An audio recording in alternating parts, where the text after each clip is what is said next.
Hey, YouTube family. This is Take 5 with Nanette, where we spend a few moments looking at a nugget of information that has the potential to help all of us change our perspective and learn to think for a change. So, if you haven't already, hit that subscribe button and you'll receive those nuggets on Monday, Wednesday, and Saturday as we grow together in the Lord. Last time, we talked about the Porcupine Principle. And so if you haven't had a chance to listen to the last Take 5, this is what we were talking about. Basically, this is what you're trying to solve. And the quills of the porcupine, that's the body of the porcupine. And the quills of the porcupine are your options. And we only did a few for time's sake.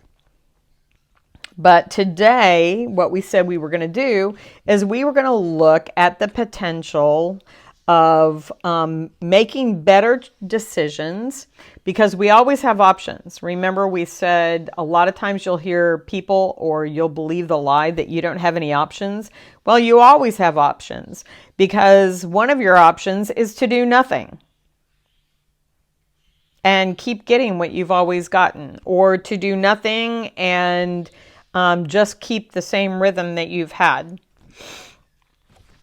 In order to accomplish this, you're actually going to have to do something, make a decision to do something. And with that comes something that most people are never taught to do. And that is to then do a cost analysis, to look at each one of our options and to ask ourselves, what are the benefits?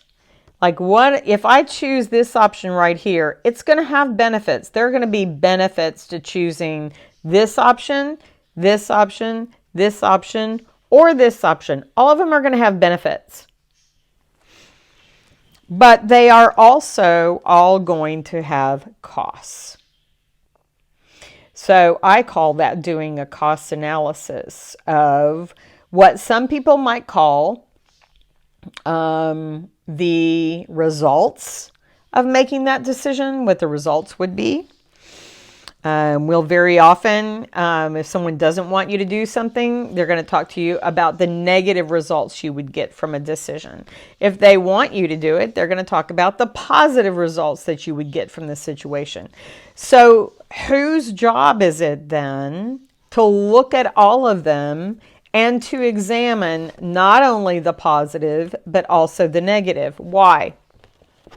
Because one thing we're not taught is that every decision, even what may be the right decision in the situation, is going to have positives, benefits, and costs. You know, there are benefits and costs to everything. And what happens is a lot of times we'll make a decision having only looked at the benefits. All we've done is weigh the benefits of these, and we make a decision. Or we choose not to do something based on just the costs. But if we look at just all the benefits, what's going to happen when even that right decision calls for you to pay a cost, costs you something? Very often you'll hear people say, oh my gosh, this must not have been God. Oh my word, I must have made the wrong decision. Why? Because all of a sudden they're having to pay a cost, or there's a negative cost to what they're doing. But every decision has benefits and has costs. So looking at, maybe some of you went and made a porcupine. Some people will call looking at those after the fact, they'll call them the consequences, which we generally tend to think about consequences as something negative. It's just the results of what happened. What results came from you making that decision?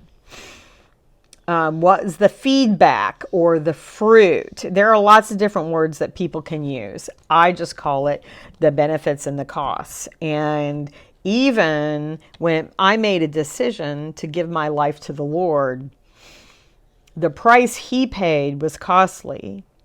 The benefit to him is I become a child of his and back into his family.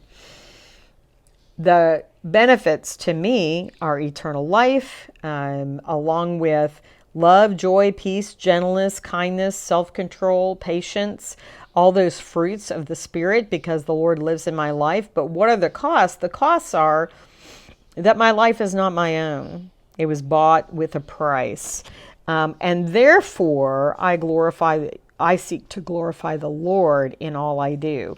And so sometimes that's a cost to me. It's a cost to my flesh. But I decide then, out of all those, which one am I willing to pay the costs in order to have those benefits? Our youth would be a long leap ahead if they were taught this in school. So take a moment, if you've got kids, and find a way to put this into their curriculum so that they can begin to analyze and think at a higher level about their choices. Have a great day, and if you haven't subscribed, don't forget to hit that button. See you next time.